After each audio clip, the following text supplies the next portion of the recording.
Look like you saw a ghost. Oh, no, Steve! No, no, get off the Steve! Steve, she's mine! She's mine! Right, that's it!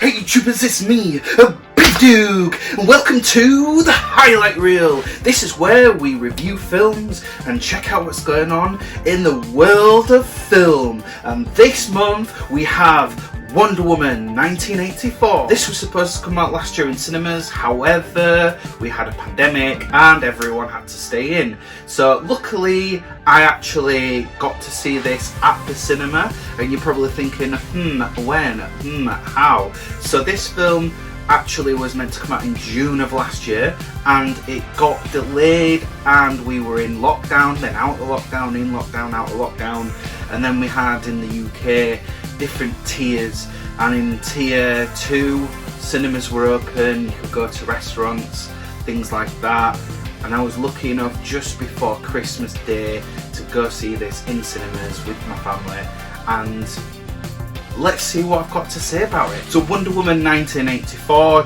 is directed by Patty Jenkins. Wonder Woman 1984 is the follow-up to the first initial Wonder Woman film, which was set back in the First World War, back in the 1940s.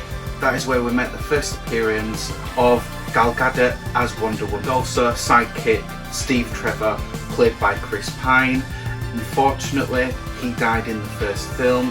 However, this film, set in 1984, is a different type of superhero film, and it's like Marmite. You're gonna love it, you're gonna hate it, but you gotta see it to make your own mind up.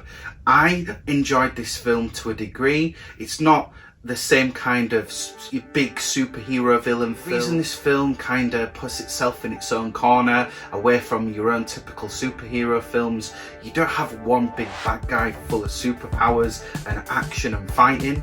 At this Office of Archaeology, we also meet our second character who works with Diana, Barbara Minerva, who is played by Kristen Wiig. She's a very nervous character, very unpopular, looked down upon, and she never gets noticed in the office. It's kind of embarrassing, and she doesn't really like her life. And then she kind of looks up to Diana, who's popular, strong, pretty, and well, here, this is where the film goes. She wishes that she could just be like Diana. And this is where the film opens up and centres itself from the rest. The film pushes itself out there to be a different type of superhero film, because this is where the plotline of the film comes in, because it's based around a stone that was crafted by a demonic god that grants wishes, but the twist is if whatever you wish for, you not only get your wish, but it takes something in return. And therefore, Barbara's wish is to be like Diana. Not only does she get to be like Diana, popular, and does she get noticed, but she gets her powers as well. What it takes away from her as well is a sense of judgment, her goodness, her kindness, and therefore she becomes Diana's alter ego, Diana's supervillain in this film. Barbara's not the main evil protagonist in all of this film. Maxwell Lord is played by Pedro Pascal. He was bullied as a kid, and he's come all the way in life, unpopular, and managed to scrape his way to own his own business, but he's in somewhat of some crazy debt and false promises. He goes out there and he wants to purchase all this land so he can dig up oil, but he's learning where to dig. It can be a bust, it could be a boom, but he's failing in life. But when he comes to learn of the demonic stone, but Maxwell Lord's wish is to actually become the stone. Maxwell Lord can then grant wishes, giving people what they want, but in return he can name the price, what he gets in return. And this is where he becomes the main villain. And then later on into the second half of the film, Barbara becomes to learn of who he is and what he can do, and she can take more wishes to become more powerful, and decides that if Maxwell Lord can't exist, then she'll oppose Wonder Woman. Therefore, you've got your villain, your heroes.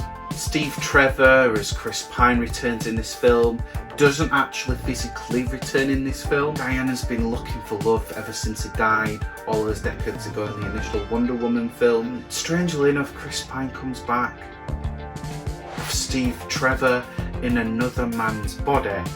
So Apparently everyone else can see he's another man, but from the viewer's point of view, from the audience's point of view, we get to see what Diana sees, and it's Chris Pine's personality, and she can sort of see that. When we first meet him, you can see this other man's image, you can see his face, and then for the rest of the film we see Chris Pine, which is a little bit confusing. If you can grant wishes, why can't you just magically make Chris Pine come back? Why does it have to be in the body of another man?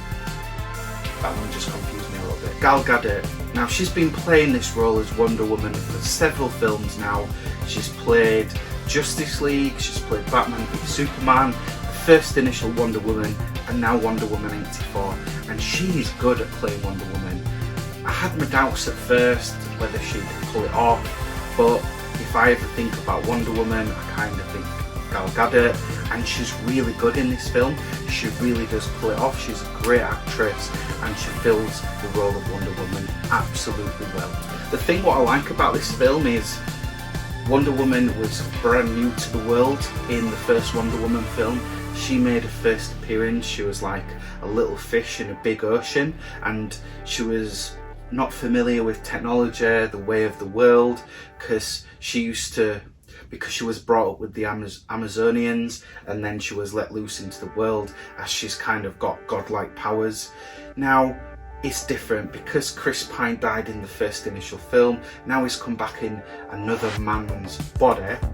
Yes, I've still got confusion around that, and remember, we are seeing Chris Pine on the screen. So Steve is back in this film, and when he magically comes back in another man's body, so decades have passed since the first initial film. Now the film does have a slow start, but this is reflected on character work, and they do a great job as Steve pays attention to his surroundings as to what's changed since the 50s. We've got Steve in the street walking down, we've got break dancers, and that's like a whole new thing in the 80s since the 50s, and Steve's like, whoa, what's he doing? Is he trying to fight me? And she's like, no, it's just a new form of dancing. Steve and Diana walk further down the street, and there's like all these massive statues and arts, and Diana's like, it's just art, it's fantastic. And then Steve walks up to this trash bin on the side, looking at it as if it's a piece of art, and then Diana goes, yeah, it's just the trash bin, and he's like, oh, okay, oh, fair enough.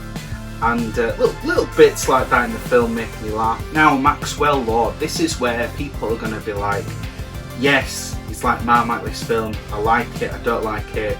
Normally you get like a big, super overpowered villain, and there's loads of fighting, and it's a big superhero film, and I got what I came for, and it was awesome. Well, no. Maxwell Lord is a different type of villain. As I've explained, he grants wishes, and that's his power. However, if Wonder Woman was to just fight him, she'd snap him in half like a twig.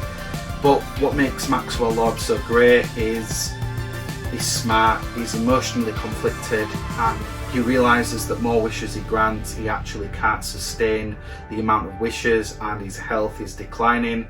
Yes, something gets taken from him, and the only way for him to sustain himself is by taking more wishes and more wishes. So he goes to the president, gets the president's power, and all this kind of stuff, and it all goes crazy, and everyone's dying, and nuke missiles are going everywhere, and all this sort of stuff. So you can imagine as you shouldn't give everyone wishes, it's going to be a crazy. Only so many spaces one world can take. We're just going to unbox Wonder Woman 1984 4K Blu-ray in front of you right here. So first of all, we've got the outer cover on the front. If we just zoom in, it includes over 90 minutes of special features. We've got on the back, if we have a look, a very in detailed look on the back with the Wonder Woman with her truth lasso it, and what you need to do in order to view this in 4K quality. And then if we open up inside, what you get is 4K Blu-ray disc of Wonder Woman 1984, and then you've got your usual general adverts and leaflets that DC want to entice you into. And then right here you've got the 4K Blu-ray disc on the side. If you don't have a 4K Blu-ray version, or you just want to lend it to your mates, they can use the Blu-ray version disc as well. So you're definitely getting your money's worth right here. For YouTubers, we just going to have a look at what the critics think, and then I'm going to give you BeevDawg's rating for Wonder Woman 1984. So first of all, I'm going to look at Rotten Tomatoes. Now, on the tomato meter, the critics are looking at Wonder Woman with 59%. So the critics are thinking it's a very average film. The audience score, we're looking at about 74%. So the audience actually think it's a good film and it's a bit better than average. Looking at IMDb, we've got a critics rating of 60, a Metascore of 60. So it's again average is 60, and out of 10 the audience seem to think it's about a 5.4.